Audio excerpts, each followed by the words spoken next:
គុណខ្មែរជាកេរដំណែលពីដូនតាមានប្រវត្តិដ៏យូរលង់មានប្រវត្តិដ៏អស្ចារ្យសិល្បៈក្បាច់គុណដែលល្បីក្នុងលោកកាប្រទេសជាច្រើននៅក្នុងលោកតែងតែពោលសរសើរថាក្បាច់គុណខ្មែរខ្លាំងបាទសូមអរកាយគ្រប់ស្វាគមន៍ប្រិយមិត្តវិលមកកាន់ Channel YouTube ប្រដាល់ KH ឬក៏គុណខ្មែរប្រដាល់ទៀតហើយនៅថ្ងៃនេះខ្ញុំបាទស្តង់ដាសូមលើកយកជាព័ត៌មានថ្មីដែលតាក់ទងទៅនឹងវិស័យកីឡារបស់ព្រះរាជាណាចក្រកម្ពុជាដើម្បីលើកយកមកអានជម្រាបចែកជូនដល់ពុកម៉ែបងប្អូនស្ដាប់និងទស្សនា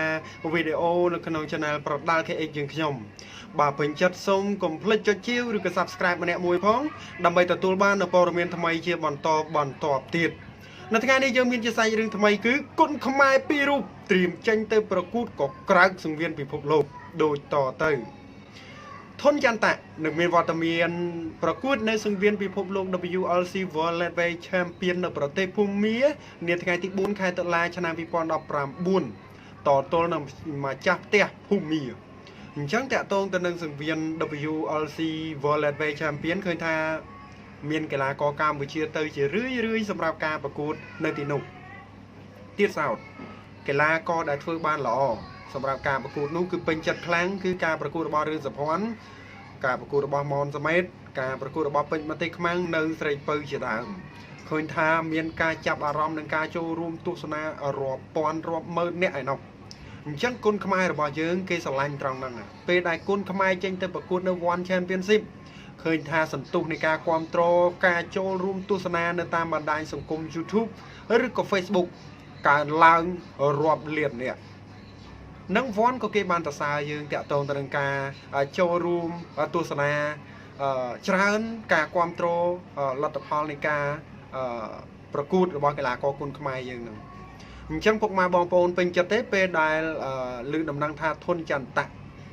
ត្រៀមចេញទៅប្រកួតនៅសង្វៀន WLC World Lightweight Champion សម្រាប់ខ្ញុំពេញចិត្តឲ្យតែគុណខ្មែរមានវត្តមានទៅប្រកួតនៅសង្វៀនពិភពលោកនោះ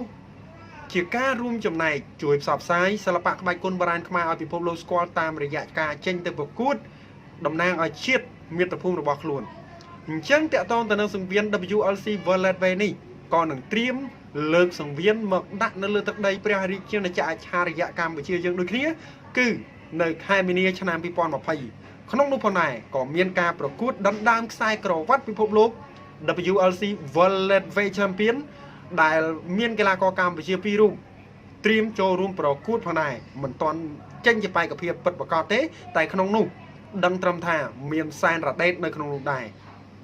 ហើយណាមួយទៀតសែនរ៉ាដេតគឺជាកីឡាករវាយតំណាងកិត្តិយសតែម្ដងនៅសង្វៀន WLC World Lightweight ដែលប្រព្រឹត្តទៅនៅខែមីនាឆ្នាំ2020ដែលលោកហ៊ុនច័ន្ទរាជជាអនុប្រធានកម្មវិធីមួយនេះផងដែរអញ្ចឹងឃើញថាការប្រកួតមួយគឺការប្រកួតដណ្ដើមខ្សែក្រវ៉ាត់ WLC World Lightweight ជាមួយនឹងម្ចាស់ខ្សែក្រវ៉ាត់ផ្ទាល់និងមួយទៀតការប្រកួតម៉ារ៉ាតុងដណ្ដើមខ្សែក្រវ៉ាត់ WLC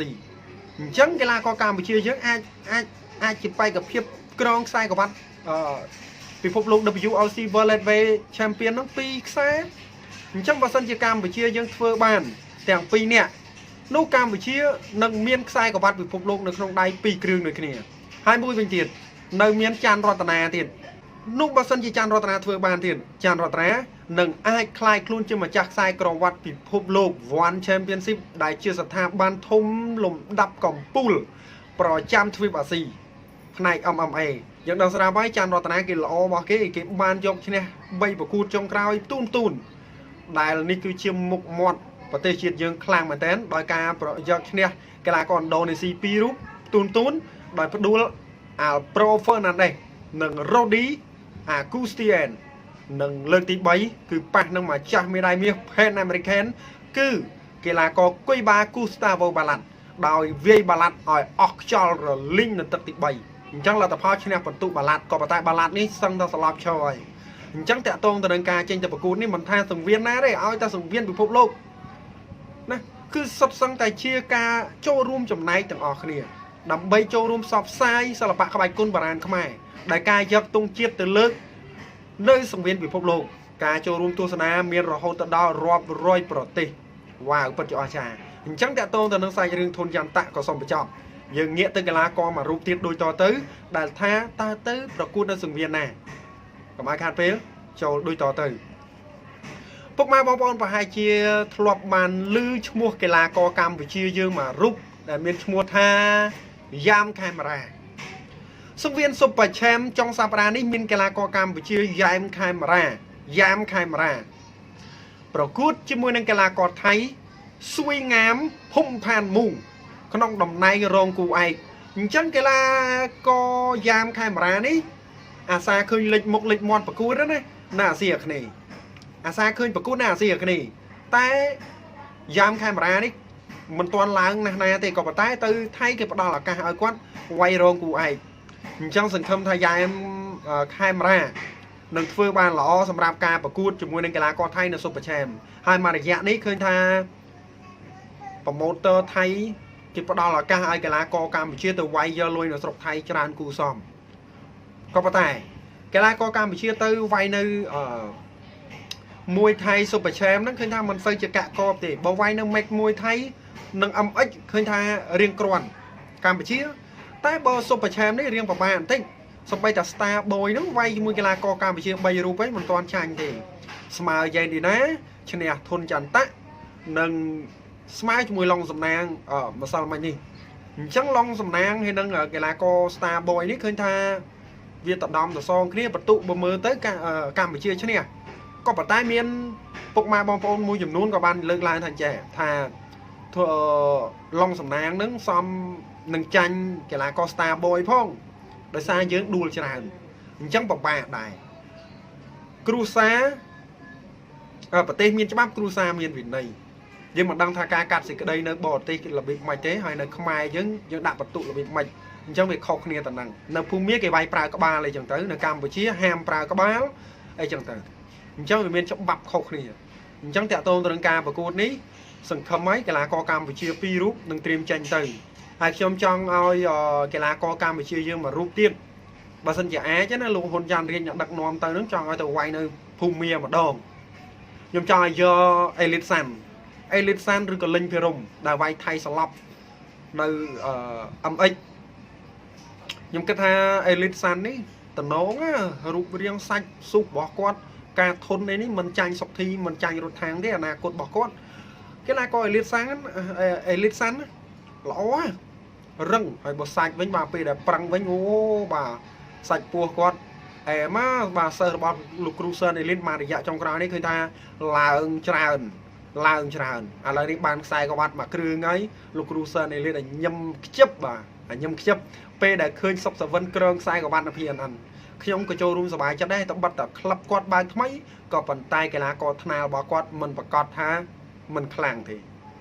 ចេញវាយច្រើនហើយខ្ញុំតសើមួយរូបទៀតនោះដែលដាក់វាយនៅ PNN ជួបជាមួយកីឡាករថៃអេលីតផានិតចូលមកបាទអត់មានថាទាស់ចិត្តទេទាត់យកបាទទាត់រហូតដល់តែថៃនឹងបោះបង់ការប្រកួតមកទឹកមួយនឹងអត់បាន20វិនាទីស្រួលអូល្អបាទ1 2 3 4 1 2 3 4អត់មានដកដៃទេរើតែស្និតតទល់នឹងធាក់ទប់នឹងក៏មិនតាន់ដែរធាក់របៀបម៉េចបើរីបធាក់ដៃដល់រីបដល់ដៃជើងទៅដែរនិយាយរួមទៅអូយបាទស្និតនេះសាហាវបាទ1 2 3 4 1 2 3 4 1 2 3 4បាទថៃដួលខ្ពក20វិនាទីងើបឡើងរួចមកអូបាទអេលីតផានិតល្អណាស់បាទល្អណាស់កីឡាករថ្នាលកម្ពុជាស្រឡាញ់ទម្រង់នៃការប្រកួតបែបហ្នឹងអញ្ចឹងកីឡាកររៀមច្បងមួយចំនួនគួរតែរៀនក្បាច់តាមសិស្សប្អូនជំនាន់ក្រោយណាដែលគាត់ព្យាយាមវាយក្បាច់1 2 3 4តាមតែច័ន្ទរតនានិយាយបាទដៃទៅជើងទៅដែរដៃឆ្វេងស្ដាំជើងឆ្វេងស្ដាំទៅដែរទៅព្រមគ្នាចឹងមកព្រុលចប់សពគ្រប់មកអញ្ចឹងសិស្សរបស់លោកគ្រូសឺនអេលីតកីឡាករថ្នាលឃើញថាលេចធ្លោខ្លាំងសិស្សរបស់លោកគ្រូសឺនអេលីតតែបិទតែកីឡាករពីមុនរបស់គាត់មិនមានមែនតែគាត់បដោះកីឡាករថ្នាលទៅហើយក្លឹបរបស់គាត់កីឡាករដែលវាយអន្តរជាតិឲ្យតែវាយអន្តរជាតិបានដាក់ឲ្យដេកមិនសិនតិចហ្មងវ៉ាវអែមមែនតើតែច្បាប់តឹងបន្តិចពេលដែលកីឡាករមិនគោរពច្បាប់លក្ខខណ្ឌរបស់ក្លឹបគឺបណ្ដឹងចេញមកលោកសឺនអេលីន ធ្វើចឹងល្អដែរតាក់ទងទៅនឹងការបដិញ្ញចេញថ្ងៃក្រោយកីឡាករអត់ហ៊ានទេហើយទៅក្លឹបផ្សេងទៀតខ្ញុំថាមិនបាច់ទទួលទេកីឡាករដែលមានចរិតឆ្មើងឆ្មៃខ្ជិលចអុសអីជាដើមហ្នឹងណាដែលលោកគ្រូសាន់អេលីតគាត់បាននិយាយហ្នឹងគឺគាត់បានបដិញ្ញចេញសិស្សមួយរូបហើយអញ្ចឹងតាក់ទងទៅនឹងសាច់រឿងនេះចូលរួមខមមិនលើកទឹកចិត្តដល់ធុនចន្ទៈនិងយ៉ាមខេមរាថានឹងឲ្យពួកគាត់ធ្វើបានល្អនៅថ្ងៃខាងមុខនេះអញ្ចឹងជាចុងក្រោយប្រដាល់គេអីឬក៏គុណខ្មែរប្រដាល់សូមអរកាយគ្រប់និងជម្រាបលាបាទ